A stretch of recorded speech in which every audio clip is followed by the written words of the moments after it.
Alright, we are back again. And how's everyone? Okay, for today's topic or focus of our discussion, we will look at the sector service, sub-sector retailers. Why this? Yeah, so basically I have Mrs. G, which is under this sector, but don't worry, I won't sell it. Okay, then yeah, because they said these are the essential stores or company that needs to be open during this pandemic time. Our objective here is just to do relative analysis on this sector and subsector. Yeah, just to compare or look at this company's value, then help us in our investing decision. These parameters that I will be presenting are just my numbers that helps me in picking up my stocks. These are the parameters that I understand and helps me why this company. You may have your other fundamental numbers or ratios, and yeah, maybe you can share with us also, and let's take a look at it.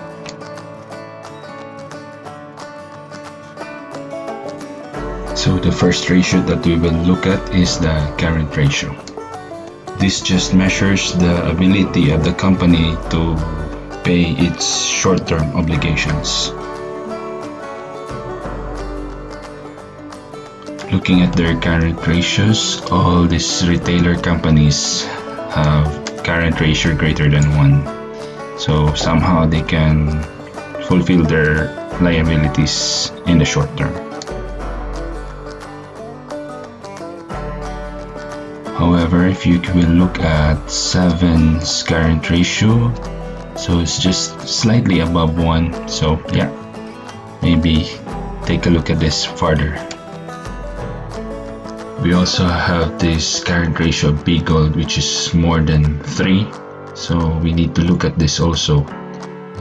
What are they doing with their excess assets?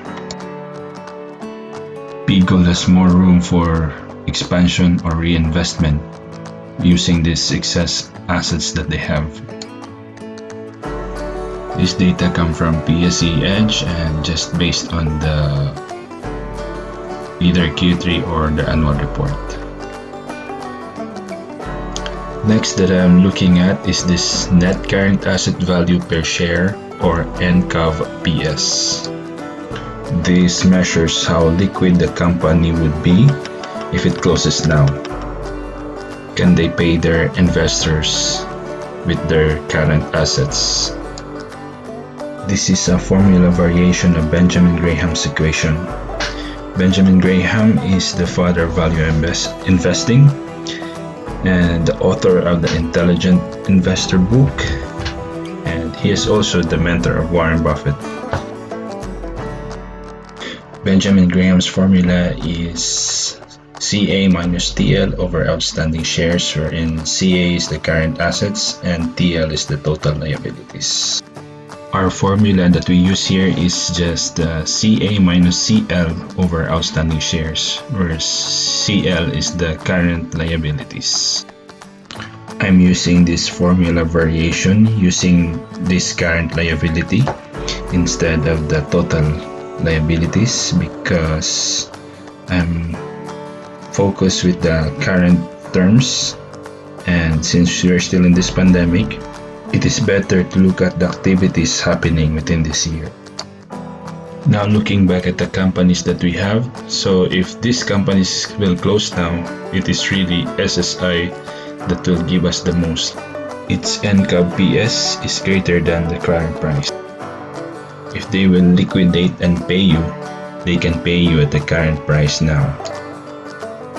Next parameter that we'll be looking at is the debt to equity ratio. This ratio measures the company's financial leverage. Is the company financing its operation through debt or through their wholly owned funds? We can see that the subsector retail has 3 companies whose debt to equity ratio greater than 1. we need to look at these three companies a little deeper if the debt is short-term or long-term. If it's short-term, after its maturity, then the debt financing will be used in other productive purpose. Next that we will look at is the price to earning ratio or the PE ratio. This ratio will tell us how expensive or cheap the stock is. But we must compare it on the same sector, same subsector. So let's see. So our benchmark in this subsector retails would be P Gold, RRHI, and Home. In my opinion, way above these PE ratios of P Gold, Home, and RRHI would be overvalued, and way below this would be undervalued. Our undervalued shares are Mrs. G, SSI, and 7. We can also say that these are our laggard stocks. And for the overvalued or the leader stocks, we have Wilcon and MM. Of course, MM is in steroids. Last but not the least that we will look at is the free float and the foreign ownership. Free float is the number of shares available to the public for trading in the secondary market, and foreign ownership, of course, is how many percentage the foreigners owns this specific stock. Free float gives us an idea how volatile the company can be. Usually, companies with larger free floats are known to be less volatile. On the other hand, stocks with a smaller free float tend to be more volatile, showing limited liquidity and a wider bid-ask spread due to the limited number of shares available for trading. In this data, we can see that P Gold, Home, 7, RRHI, SSI, and Wilcon have large free float compared to Mrs. G and MM. Typically, institutional investors choose to invest in stocks with a larger free float, as they can trade a substantial number of shares without making a heavy impact on the company's share price. This could be the reason why foreign are not so much on MM and Mrs. G, especially MM, which don't have much foreign investors, almost zero.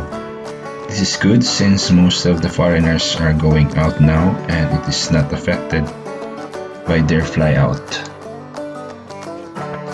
The flyout of foreign funds is shown on Mrs. G, P Gold, 7, RRHI, and SSI. The data is from December 31, 2019 and March 31, 2021.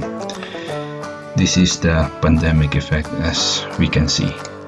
Stocks with increase in foreign funds are Wilcon and Home. This foreign outflow was experienced also by our neighboring countries.